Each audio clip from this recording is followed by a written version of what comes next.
Hey there, everyone. Thinking about starting a business. Especially as you hit that midlife point, you're not alone. Turns out more people are doing it now than ever before. And, it makes sense. It's not just about a career change. It's a whole life reinvention. And we're diving deep today into U 2.0, the Midlife Entrepreneur. This book by Dr. Abhay Gupta is like a roadmap for turning your midlife, all that experience you have, into a real advantage. So get ready for some serious insights and inspiration, because this is all about freedom and purpose. It's about building something that's truly you. Okay, let's jump right in. You know that image we always see, the young tech genius entrepreneur? Well, U 2.0 kind of flips that idea on its head. Turns out, the average age of a successful startup founder is actually 45. Yeah, 45. Surprising, right? Think about Vera Wang. She started her fashion empire at 40. Or Jeff Bezos, Amazon, early 30s. And the book points out that midlife can actually be a secret weapon in business. Because, think about it, you spent decades building a solid foundation. You have all this industry knowledge, a network you've built up over the years, and a lot of times more financial stability. But there's something else that's super important: emotional resilience. You've learned from mistakes, you've dealt with setbacks, you know how to bounce back. And that's huge in the business world, which can be unpredictable, to say the least. The book even mentions a study by the National Bureau of Economic Research. It found that entrepreneurs over 40 are twice as likely to have successful businesses compared to younger folks. It just makes sense, right? It's not just about having a great idea. It's about having the experience to actually see it through. The grit, the perseverance, the wisdom. Think about it. You've spent years, maybe decades, mastering your craft, making those connections. Now you can use all that to create something that's really you. That's what U 2.0 is all about. But I know you might be thinking, what about those doubts? Am I too old to start something new? Or is it even possible to make a change at this point? We've all been there. And the book really tackles those fears head on. One of the big ones for a lot of people is money, right? It's scary to think about leaving a steady paycheck. But U 2.0 encourages you to think about it differently. Instead of just chasing a salary, focus on building something valuable. The more value you bring, the more potential you have to earn. It's not about trading hours for dollars. It's about solving problems, creating something people need and are willing to pay for. And the book has some really practical advice on how to navigate this, like start with some savings, build multiple streams of income, think long term. There's this great example in the book, a marketing director who left her corporate job to start her own consulting business. But she didn't just rely on project work. She was smart about it and built in some recurring income, things like retainer clients and digital products. So she had more stability and less financial risk. Pretty smart, huh? But financial fear isn't the only thing that holds people back. There's also the perfectionism trap. Thinking everything has to be absolutely perfect before you even start. But in the business world, you have to be able to move fast and adapt. The book talks about the 80-20 rule: get 80% of the way there, then launch. You can always make improvements based on feedback as you go. Think about Airbnb. Their first website, it wasn't anything fancy, it was pretty basic. But they didn't wait for perfection. They launched, they learned, they kept improving. And look at them now. And of course, there's the fear of failing. It's natural to worry about things not working out. But U 2.0 has a really interesting way of looking at it. It says, think of failures as data points. Every setback is a chance to learn and adapt and make better decisions next time. Like Walt Disney, his first business actually went bankrupt, but he didn't give up. He used that experience to eventually build one of the most successful entertainment companies ever. The key is to not let fear hold you back. Take calculated risks.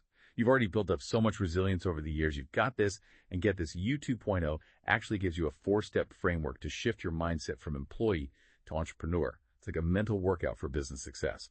And the first step is all about becoming more comfortable with taking risks. Start small, test things out, don't go all in right away. The book also reminds you to build that financial cushion we talked about. It's like a safety net while you're figuring things out. There's a story in the book about a tech consultant who wanted to be his own boss. He started by taking on some freelance work on the side. This way, he could test the waters, build up clients, and feel more confident before going full-time. It's a smart way to reduce risk and gain momentum. The second step in the framework is all about becoming a problem solver. Instead of asking yourself, what should I do? Ask, what problem can I solve? The book points out that problems often equal opportunity. There was a former operations executive who saw that a lot of online businesses were struggling with shipping and fulfillment. So he started a company to help them with that exact thing. Pretty brilliant, right? The third step is about resilience and adaptability. Setbacks are going to happen. It's inevitable.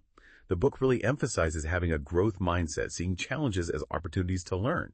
And surround yourself with supportive people, mentors, other entrepreneurs. They'll be your cheerleaders and your sounding board when things get tough. And a final step is about making that mental shift from employee to business owner. This means thinking about the long term, taking ownership of everything, and always being willing to learn new things. Especially in the beginning, you'll be wearing a lot of hats. That's okay. It's all part of the journey. There's a software engineer in the book who made the leap to becoming a startup founder. He had the tech skills, but he had to learn sales and marketing to really grow his business. It's a good reminder that being an entrepreneur is all about continuous learning and growth. To really solidify this mindset shift, U 2.0 actually includes a mindset shift challenge. It encourages you to take a small, calculated risk, connect with other entrepreneurs, and reframe past setbacks as learning experiences. It also encourages you to start thinking about generating income instead of just relying on a fixed salary. It's all about rewiring your thinking for entrepreneurial success. Now, once you've got that entrepreneurial mindset in place, it's time to start thinking about the business you want to build. But don't get overwhelmed. Your perfect business idea is probably closer than you think. It might be hidden within your career, your passions, or even the problems you've already solved in your life. We'll explore those ideas and more in the next part of our deep dive. We'll talk about the different business models that are especially well suited for midlife entrepreneurs. We'll help you find that sweet spot where your skills and experience meet the demands of the market and, of course, your own passions. Get ready to uncover your unique path to entrepreneurial success. All right, welcome back. So you're feeling that entrepreneurial spark. That's great. But now you have to figure out, what kind of business do you actually want to create? And that's where U 2.0 really comes in handy. It helps you find the right business model for you, something that fits your experience, your goals, your life. It's like finding that missing piece of the puzzle. But here's the thing. The book makes a really good point. A lot of businesses fail, not because the idea was bad, but because they picked the wrong model. It's like trying to fit a square peg in a round hole. It just doesn't work. Yeah. So before you get too deep into planning, you got to ask yourself some questions. Like, are you after that steady cash flow, or are you aiming for explosive growth? Do you want tons of flexibility, or do you like a more structured approach? Those answers, they'll help you figure out what kind of model's actually going to work for you. Now, the book dives into 7 different business models that are especially good for midlife entrepreneurs. Let's take a look at a few of the standouts. First up, consulting and coaching. This is perfect if you're someone with a lot of expertise in a certain area. I mean, you've spent years building up your knowledge and skills. Why not turn that into a service that people will pay for? And the great thing about consulting is it's pretty cheap to get started. You don't need a fancy office or equipment. Your biggest asset is your brain. Plus, you can use your existing network to find your first clients. And don't forget the flexibility. You set your own hours. You can work from anywhere. You're your own boss. But it's not always easy. Consulting can take up a lot of time, especially when you're first starting out. It's all about managing your time well, maybe creating packages or online courses to reach more people. The book has a great example of this. There was a retired executive. He started a leadership coaching business using all those years of experience to help other leaders. He used his network to get those first few clients, and before he knew it, he was booked solid. Next, let's talk about digital products and online education. This is a game changer if you want to earn passive income, the kind of income that keeps coming in without you having to constantly work. Think online courses, ebooks, memberships. You're basically turning your knowledge into something you can sell over and over again. It's pretty amazing, right? You could wake up and find out people bought your course while you were sleeping. That's the power of passive income. And the costs are usually pretty low. You don't need a physical store, and the technology is pretty easy to use and affordable. But there's a catch. The online world is crowded. You need to be good at marketing to stand out. You need to create really good content that helps people and solves their problems. The book talks about a financial expert who created online workshops for people over 40, teaching them about retirement planning. She used her expertise and some smart marketing, and she built a really successful online business. Now, what if you want something a little more traditional, a bit more structure? Franchising might be a good option. You're basically buying into an existing brand, so you don't have to start from scratch, which can be less risky. You get the brand recognition, the systems are already in place, and you get support from the franchisor. It's like a business in a box. But of course, it costs money. Franchise fees, royalties, it's an investment. And you don't have as much creative control as you would with your own business. The book gives an example of a restaurant manager who bought a franchise for a healthy cafe. He used his experience and the brand's reputation to build a really successful local business, tapping into that growing demand for healthy food. And finally, let's say you're interested in building wealth through assets. Real estate investing could be a good fit. Think about it. Real estate is something tangible that usually goes up in value over time, and you can make money from rent. It's like creating a portfolio that works for you even when you're not working. But be careful. Real estate needs a lot of money up front, and the market can change. You need to do your research, be smart about your investments, and be in it for the long haul. There's a story in U 2.0 about a finance guy who became a real estate investor. He used his financial skills to build a portfolio of rental properties that brought in passive income and long-term wealth. So, with all these options, how do you decide which one's right for you? Don't worry, U 2.0 helps you with that too. Dr. Gupta created this really helpful decision matrix that breaks down each model based on what's important to you. Let's go over some key things to consider. First, how much does it cost to start? If you're starting with your own money or want to keep costs low, consulting, coaching, and digital products are good options. They don't need a lot of upfront cash, and you can start making money pretty quickly. Second, think about passive income. Do you want to make money while you sleep, or build a business that doesn't need you to be there all the time? E-commerce, real estate, online courses, those are all good options. They give you that financial freedom and flexibility. Next, what if you want a business that can grow really fast? Digital products, e-commerce, subscriptions, those can scale up without you having to work proportionally harder. But if you want to be part of your community, maybe create jobs and help the local economy, then franchising or a local business might be more your style. And of course, if you want to use your existing expertise, then consulting, coaching, or online courses are great ways to turn your knowledge into income. So take some time, grab a pen and paper, and think about what's most important to you. That decision matrix in U 2.0 can really help you figure out what kind of business is the right fit. But remember, choosing the model is just the beginning. You need to research the competition, see what's already out there, and make sure people actually want what you're planning to offer. And that's what we're going to dive into next. Stay tuned. Welcome back, Almost Entrepreneurs. We've talked about how great midlife can be for starting a business, how to deal with those doubts, and even looked at different types of businesses you could start. But here's the thing. You could have the best idea in the world, but if nobody wants it, well, that's a problem, right? That's where market research comes in. It's like your guide, your map, making sure you're building something people actually want and will pay for. And that's what we're going to focus on in this last part of our deep dive into U 2.0.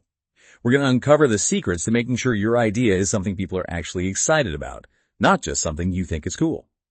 No more guessing games, we're talking data.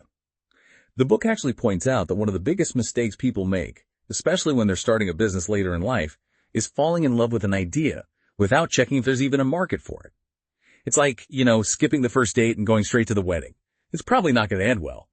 U 2.0 really emphasizes that you need to test your assumptions before you invest a ton of time and money. Like Dr. Gupta says in the book, your business idea is only as good as its demand. So true, right? You need to do that market research to make sure you're not building something nobody wants. So before you go all in, it's time to do some detective work. Figure out who your customers are, what they need, what they do, all those little details that can make or break your business. The book breaks it down into three main areas: industry research, competitor research, and customer validation. Industry research is like getting a big picture view. What's happening in the industry? Are there any trends, any opportunities? Who are the big players? You need to understand all that so you can position your business the right way. So let's say you want to start a business helping people declutter and organize their homes. You can look into trends like minimalism, the fact that more people are working from home now, and how much the demand for home organization services is growing. That helps you see if there's even a market for your idea and if it has the potential to grow. Next, look at the competition. Don't be scared of it. It actually means there's a market for what you're thinking about. You can learn a lot from your competitors, see what they're doing well, and figure out how you can stand out. So with our decluttering business example, you could check out other professional organizers in your area. Look at their websites, their social media, their marketing. What are they offering? What are their prices like? What are they good at? And what could they do better? This can help you find ways to be different and offer something unique that those other businesses don't have. Okay, and now the most important part, customer validation. This is all about making sure that real people are actually interested in your idea, and, even better, that they'll pay for it. And I don't mean asking your family and friends if they think it's a good idea. You need to talk to your target market, the people who would actually buy from you. So how do you do that? U 2.0 has a 4-step process. First, do your research on the industry and any trends. Use tools like Google Trends to see what people are searching for online. Are there any keywords related to your business? Look for industry reports. See if there are any stats or predictions that show your market is growing. And don't forget about social media. What are people talking about? What are their problems? What solutions are they looking for? Step 2, analyze those competitors. Remember, you don't want to copy them. You want to learn from them and find ways to be different. Make a list of your main competitors. Look at their websites, marketing, pricing, even customer reviews. What are they doing well? What could they improve? And most importantly, what's that missing piece that you can provide? Step 3 is creating what's called a customer persona. It's basically a fictional representation of your perfect customer based on all the research and data you've gathered. Think of it like a character in a book. Give them a name, a background, a job, maybe a family, hopes, fears, dreams. The more you know about your ideal customer, the better you can tailor your message and create something they'll love. And finally, step 4. Validate that demand before you even build anything. You don't want to spend months and tons of money only to find out nobody wants what you're selling. U 2.0 has some really good strategies for this, like pre-selling your product or service. Make a simple website with a sign-up form, or run a small ad campaign to see if people are interested. You could even try taking pre-orders to see if people are willing to commit before it's even ready. Another option is to launch a beta version, a smaller version of your product, and offer it to a small group of people at a discount. You can get feedback, make improvements, and then launch the full thing later. And don't forget about actually talking to potential customers. Have conversations. Ask them open-ended questions. Really listen to what they have to say. What are their frustrations? What solutions are they searching for? And would they be willing to pay for what you're offering? Remember, market research takes time, but it's an investment in your business. Understanding your industry, knowing your competitors, figuring out who your ideal customer is, and making sure there's actual demand for what you're offering, it'll make your entrepreneurial journey so much smoother. So there you have it, our deep dive into U 2.0, The Midlife Entrepreneur by Dr. Abhay Gupta. This book is packed with information and inspiration for anyone who's ever thought about starting a business later in life. It's about using all that experience you have to your advantage, pushing past those doubts, finding the right business for you, and making sure your idea has real potential. Remember, your experience is valuable. Don't let anyone tell you it's too late.